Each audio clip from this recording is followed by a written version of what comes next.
ಸಕಲೇಶಪುರದ ಬಸವನಹಳ್ಳಿ ಗ್ರಾಮದಲ್ಲಿ ದಲಿತರ ಮೇಲಿನ ದೌರ್ಜನ್ಯ ಆರೋಪ ಹಿನ್ನೆಲೆ ಬಿಎಸ್ಪಿ ರಾಜ್ಯ ಪ್ರಧಾನ ಕಾರ್ಯದರ್ಶಿ ಹರೀಶ್ ಅತ್ನಿ ಭೇಟಿ ಮಾಡಿದ್ದಾರೆ. ಪ್ರಭಾವಿಗಳು ಮತ್ತು ತಾಲೂಕು ಆಡಳಿತದ ಒತ್ತಡದಿಂದ ದಲಿತರನ್ನ ಒಕ್ಕಲೆಬ್ಬಿಸಲು ಯತ್ನ ನಡೆಯುತ್ತಿದೆ ಎಂಬ ಆರೋಪ ಕೇಳಿಬಂದಿದೆ. ಸ್ಥಳ ಪರಿಶೀಲನೆ ನಡೆಸಿ ದಲಿತ ಕುಟುಂಬಗಳ ಸಮಸ್ಯೆಯನ್ನ ಹರೀಶ್ ಅತ್ನಿ ಆಲಿಸಿದರು. ಸಂತ್ರಸ್ತರಿಗೆ ಧೈರ್ಯ ತುಂಬಿ ಬಿಎಸ್ಪಿ ಮುಖಂಡರು ಸಕಲೇಶಪುರ ಉಪವಿಭಾಗಾಧಿಕಾರಿಯನ್ನ ಭೇಟಿ ಮಾಡಿ ದಲಿತರಿಗೆ ಭದ್ರತೆ ಒದಗಿಸಲು ಮನವಿ ಮಾಡಿದರು. ದಲಿತರಿಗೆ ಮೀಸಲಾದ ಜಾಗವನ್ನು ಕಾನೂನುಬದ್ಧವಾಗಿ ಮಂಜೂರು ಮಾಡುವಂತೆ ಒತ್ತಾಯಿಸಿದರು. ಕಾರ್ಯಕ್ರಮದಲ್ಲಿ ಬಿಎಸ್ಪಿ ಜಿಲ್ಲಾ ಅಧ್ಯಕ್ಷ ಲಕ್ಷ್ಮಣ್ ಕೀರ್ತಿ ಸೇರಿದಂತೆ ಹಲವು ಮುಖಂಡರು ಹಾಜರಿದ್ದರು. ನಾವಿವತ್ತು ಸಕಲೇಶಪುರ ಪಟ್ಟಣಕ್ಕೆ ಹೊಂದ್ಕೊಂಡಿರ್ತಕ್ಕಂಥ ಬಸವನಹಳ್ಳಿ ಗ್ರಾಮದಲ್ಲಿ ಇದ್ದೀವಿ. ವಿಚಾರ ಏನಪ್ಪ ಅಂದರೆ ಇಲ್ಲಿ ದೊಡ್ಡ ಪ್ರತಿಷ್ಠಿತ ಲೇಔಟ್ ನಡೀತಾ ಇದೆ, ಡಾಲರ್ಸ್ ಕಾಲೋನಿ ಅಂತ. ಸುಮಾರು ಇವರೇ ಹೇಳೋ ಪ್ರಕಾರ 150 ಕೋಟಿಗೂ ಅಧಿಕ ದೊಡ್ಡ ಮೊತ್ತದ ಲೇಔಟ್ ನಡೀತಾ ಇದೆ. ಈ ಲೇಔಟ್ ಇರೋದ್ರಿಂದ ನಮಗೆ ನಿಗದಿಯಾದಂಥ ಅಂದರೆ SC ಕಮ್ಯುನಿಟಿ, SCಲೇ ಮಾದಿಗ ಸಮಾಜಕ್ಕೆ, ಹರಿಜನ ಕೇರಿಗೆ ಹಿಂದೆ ಸರ್ಕಾರ ರಿಸರ್ವ್ ಮಾಡಿದಂಥ ಜಾಗದಲ್ಲಿ ಮಾದಿಗ ಸಮಾಜದ ಬಂಧುಗಳು ಮನೆ ಕಟ್ಕೋಬಾರ್ದು ಅಂತ ಹೇಳಿ ಇವತ್ತು ದೊಡ್ಡ ದೊಡ್ಡ ಉದ್ಯಮಿಗಳ ಹಣದಾಸಿಗೆ ಬಲಿಯಾಗಿ ತಾಲೂಕು ಆಡಳಿತ ಇವತ್ತು ದಲಿತ ಸಮುದಾಯಕ್ಕೆ ಅನ್ಯಾಯ ಮಾಡ್ತಿರ್ತಕ್ಕಂಥ ಈ ಒಂದು ಸ್ಥಳದಲ್ಲಿ ನಾವು ಇದ್ದೀವಿ. ನೋಡಿ ವಿಚಾರ, ಈ ಹಿಂದೆ ಸರ್ಕಾರ ಬಸವನಹಳ್ಳಿ ಗ್ರಾಮದ ಮಾದಿಗ ಸಮಾಜದ ಅಥವಾ ದಲಿತ ಸಮಾಜದ ಜನರಿಗೆ 20 ಗುಂಟೆ ಜಮೀನನ್ನ ರಿಸರ್ವ್ ಮಾಡುತ್ತೆ. ರಿಸರ್ವ್ ಮಾಡಿದ ನಂತರ ಇದು ಪಟ್ಟಣಕ್ಕೆ ಹೊಂದ್ಕೊಂಡಿರೋದ್ರಿಂದ ಯಾವಾಗ ಈ ನಿವೇಶನಕ್ಕೆ ಅತಿ ಹೆಚ್ಚು ಬೆಲೆ ಬರ್ತದೋ ಆಗ ಇಲ್ಲೂ ಒಬ್ಬ ಸ್ಥಳೀಯ ಏನು ಕಾರ್ಪೊರೇಟರ್ ಕೌನ್ಸಿಲರ್ ಮನುಷ್ಯ ನಕಲಿ ದಾಖಲೆಗಳನ್ನ ಸೃಷ್ಟಿ ಮಾಡಿ SCಗಳಿಗೆ ರಿಸರ್ವ್ ಆಗಿದ್ದಂಥ ಜಾಗನ ಒಂದಿಬ್ಬರು ಬೇರೆ ಸಮುದಾಯದ ಜನಗಳಿಗೆ ಅದನ್ನು ರಿಜಿಸ್ಟರ್ ಮಾಡ್ತಾರೆ.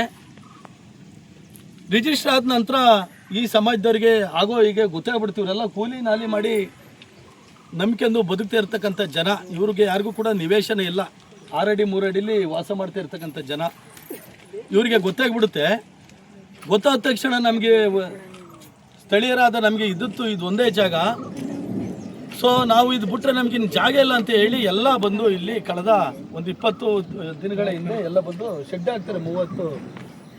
30 ಕುಟುಂಬ ಬಂದು ಶೆಡ್ ಹಾಕ್ತಾರೆ. ಅವರು ಬಂದು ಶೆಡ್ ಹಾಕಿರ್ತಕ್ಕಂಥದ್ದು ಇಲ್ಲೇನು ಡಾಲರ್ಸ್ ಕಾಲೋನಿ ರಿಸರ್ವ್ ಮಾಡ್ಕೊಂಡಿದ್ದಾರೆ, 150 ಕೋಟಿ ವ್ಯವಹಾರ ಮಾಡ್ತಿದ್ದಾರೆ, ಅವ್ರ ಜಾಗದಲ್ಲ.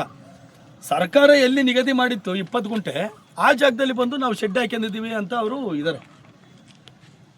ಇದಾದ ನಂತರ ಇವ್ರನ್ನ ಇಲ್ಲಿ ಇವರೇ ಹೇಳ್ತಿದ್ರು, ಇವತ್ತು ಇಲ್ಲಿರ್ತಕ್ಕಂಥವ್ರು ನಾವೇನಾದರೂ ಇಲ್ಲಿ ಇದ್ದರೆ, ಅಂಬೇಡ್ಕರ್ ಮಕ್ಳು ಇಲ್ಲಿದ್ದರೆ ಅಥವಾ ಅಂಬೇಡ್ಕರ್ ಬೋರ್ಡ್ ಹಾಕಿದರೆ ಕನಿಷ್ಠ 50 ಕೋಟಿ ನಮಗೆ ಲಾಸ್ ಬರ್ತದೆ, ನಮ್ಮ ನಿವೇಶನ ಖರೀದಿ ಮಾಡ್ಕೊಳ್ಳಿಕ್ಕೆ ಇಲ್ಲಿ ಯಾರೂ ಬರಲ್ಲ, ಹಂಗಾಗಿ ಏನಾದರೂ ಮಾಡಿ ಇವ್ರನ್ನ ನಾವು ಇಲ್ಲಿಂದ ಹೊರಗಡೆ ಕಳಿಸ್ಬೇಕು ಅಂತ ಹೇಳಿ ಇವತ್ತು ಯಾರೆಲ್ಲ ಈ ಜನಗಳಿಗೆ ಒಂದು ರಕ್ಷಣೆ ಕೊಡಬೇಕಾಯ್ತು ಅವ್ರಿಗೆಲ್ರಿಗೂ ಕೂಡ ಹಣ ಎಲ್ಲನೂ ಕೂಡ ಒದಗಿಸಿ ಇವತ್ತು ಈ ಜನಗಳನ್ನ ಒಕ್ಕಲೆಬ್ಬಿಸಿದಂಥ ಕೆಲಸನ ಮಾಡ್ತಾಯಿದ್ದಾರೆ. ಮೊನ್ನೆ ಏನಾಗಿದೆಯಪ್ಪ ಅಂದರೆ ನೋಡ್ರಿ, ಇಲ್ಲಿಗೆ ಬಂದಿದ್ದಾರೆ ಇವರು 2 ಗಂಟೆ ರಾತ್ರಿಗೆ ಹೋಗ್ತಾರಂತೆ ಇಟ್ಕೆನ ಲೋಡ್ ಮಾಡೋಕ್ಕೆ ಅವರ ಗಂಡಸರುಗಳೆಲ್ಲ.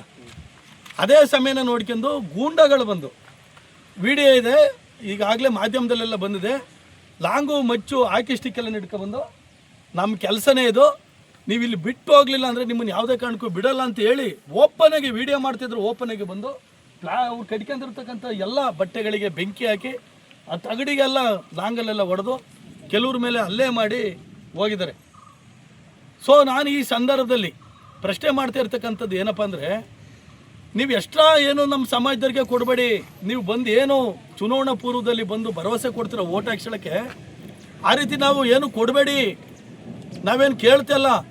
ಹಿಂದೆ ಸರ್ಕಾರ ರಿಸರ್ವ್ ಮಾಡಿರ್ತಕ್ಕಂಥದ್ದು ನಮಗೆ 20 ಗುಂಟೆ ಜಾಗನ ಸರ್ಕಾರ ರಿಸರ್ವ್ ಮಾಡಿರ್ತಕ್ಕಂಥದ್ದು, ಈ ಜಾಗನೂ ಕೂಡ ಯಾಕೆ ನೀವು ಕಿತ್ಕೊತಾ ಇದ್ದೀರಿ? ಇಲ್ಲಿ ವಾಸ ಮಾಡ್ತಾ ಇರ್ತಕ್ಕಂಥ ಮಾದಿಗ ಸಮಾಜದ ಬಂಧುಗಳೇನು ಮನುಷ್ಯರಲ್ವಾ? ಅವ್ರೇನು ಸರ್ಕಾರಕ್ಕೆ ಟ್ಯಾಕ್ಸ್ ಕಟ್ತಾ ಅಲ್ವಾ? ಅವ್ರ ಮೈಲಿ ನಿಮ್ಮಂಗೆ ರಕ್ತ ಹರಿತಿ ಅಲ್ವಾ? ಯಾಕೆ ಅವ್ರಿಗೆ ತೊಂದರೆ ಕೊಡ್ತಾ ಇದ್ದೀರಿ ಅಂತಕ್ಕಂಥದ್ದನ್ನು ನಾನು ಇಲ್ಲಿ ಪ್ರಶ್ನೆ ಮಾಡ್ತೀನಿ ಬಂಧುಗಳೇ. ನೋಡಿ, ಯಾರೇ ಒಬ್ಬ ಬಡವ ಒಂದು ಜಮೀನ ವಿಚಾರವಾಗಿ ಪೊಲೀಸ್ ಇಲಾಖೆಗೆ ಅರ್ಜಿ ತಗೋಗಿ ಕೊಟ್ಟರೆ ಪೊಲೀಸ್ನವರು ನಿರ್ದಾಕ್ಷಿಣ್ಯವಾಗಿ ಕಳಿಸ್ತಾರೆ, ಸಿವಿಲ್ ಮ್ಯಾಟ್ರ್ ನಮಗೆ ಬರಲ್ಲ, ಹೋಗ್ರಿ ನೀವು ಹೊರಗಡೆ ಬಗೆಹರಿಸ್ಕೊಳ್ಳಿ ಅಂತ. ನೋಡಿ, ಈ ಪ್ರಕರಣದಲ್ಲಿ ಮಾತ್ರ ಇನ್ಯಾವ ಬೇರೆ ಬೇರೆ ಗ್ರಹದಿಂದ ಬಂದು ಇನ್ಯಾವ ಕಾನೂನಿದೆ ಗೊತ್ತಿಲ್ಲ, ಇಲ್ಲಿ ಬಂದು ಇಷ್ಟು ದೊಡ್ಡ ಸಂಖ್ಯೆಯಲ್ಲಿ ಜನಗಳಿದ್ರೂ ಕೂಡ ಪೊಲೀಸ್ ಇಲಾಖೆ ಇವತ್ತು ಅವ್ರ ಜೊತೆ ನಿಂತ್ಕೊಂಡು ರಕ್ಷಣೆ ಮಾಡ್ತಾ ಇರ್ತಕ್ಕಂಥದ್ದನ್ನ ಈ ಜನಗಳಿಗೆ ಅನ್ಯಾಯ ಮಾಡಿ, ಇಲ್ಲಿ ಯಾರೆಲ್ಲ ಮುಂದ್ಗಡೆ ನಿಂತ್ಕೊಂಡು ಹೋರಾಟ ಮಾಡ್ತಾಯಿದ್ರು ಈ ಜನಗಳಿಗೆ ನ್ಯಾಯ ಕೊಡಿಸ್ಲಿಕ್ಕೆ ದುರುದ್ದೇಶ ಹಿಡ್ಕೊಂಡು ಅವ್ರ ಮೇಲೂ ಕೂಡ ಇವತ್ತು ಪ್ರಕರಣನ ದಾಖಲೆ ಮಾಡಿ ಜೈಲಿಗೆ ಹಾಕಿದ್ದಾರೆ.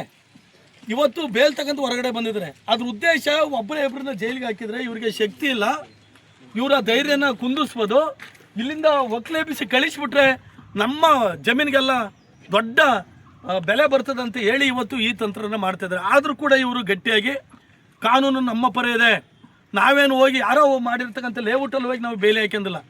ಇವತ್ತು ಅವ್ರು ಕೇಳ್ತಿದ್ದಾರೆ, ನಮ್ದು ಏನಾದರೂ ಲೇಔಟ್ಗೆ ಏನಾದರೂ ನಮ್ಮಿಂದ ಏನಾದರೂ ತೊಂದರೆ ಆದರೆ ನೀವು ದೊಡ್ಡ 100 ಕೋಟಿನ ಇನ್ವೆಸ್ಟ್ ಮಾಡಿರ್ಬೋದು, ನಾವಿಲ್ಲಿ ಬಂದು ಏನಿದ್ದೀವಿ ಈ ಜಾಗ ನಿಮ್ಮದೇ ಆದರೆ ತಾಲೂಕು ಆಡಳಿತಕ್ಕೆ ಗೊತ್ತು 20 ಗುಂಟೆ ಜಾಗ ಎಲ್ಲಿದೆ ಅಂತ.